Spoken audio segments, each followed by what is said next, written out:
এবার নির্বাচনের খবর। টালবাহানার পর, একেবারে দীর্ঘ টালবাহানার পর হাই মাদ্রাসার যে নির্বাচন তা কিন্তু আজকে সম্পন্ন হচ্ছে এবং ৬টি আসন, মোট ৬টি আসনে এই লড়াই। মুর্শিদাবাদের কুমারপুর হাই মাদ্রাসার নির্বাচন এটি। তৃণমূল, সিপিআইএম, কংগ্রেস ত্রিমুখী লড়াই, মোট ৬টি আসনে এই লড়াই।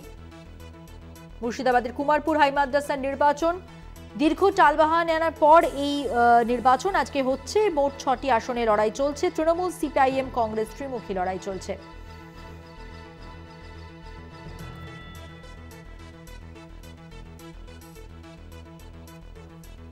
দীর্ঘ টালবাহানার পর হাই মাদ্রাসার নির্বাচন, মুর্শিদাবাদের কুমারপুর হাই মাদ্রাসার নির্বাচন আজকে। মোট ৬টি আসনে চলছে লড়াই।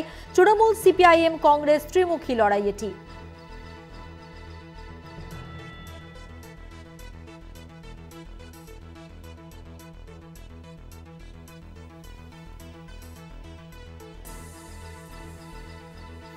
রাকিবুল ইসলাম আমাদের প্রতিনিধি রয়েছেন আমাদের সঙ্গে, কথা বলবো। আমরা জানি মোট ৬টি আসনে এখানে লড়াই চলছে, কি খবর রয়েছে?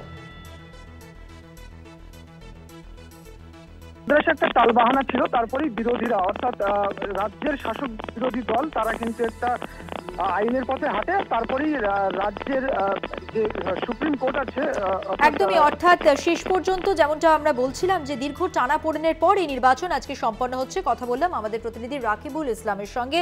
মুর্শিদাবাদের কুমারপুর হাই মাদ্রাসায় আজ এই নির্বাচন চলছে। মোট ৬টি আসনে চলছে লড়াই।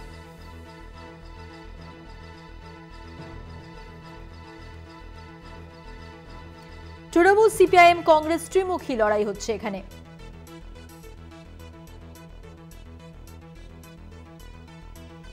দীর্ঘ টানাপোড়েনের পর হাই মাদ্রাসার নির্বাচন অবশেষে সম্পন্ন হচ্ছে মুর্শিদাবাদের কুমারপুর হাই মাদ্রাসায়। মোট ৬টি আসনে লড়াই। তৃণমূল, সিপিআইএম, কংগ্রেস ত্রিমুখী লড়াই চলছে।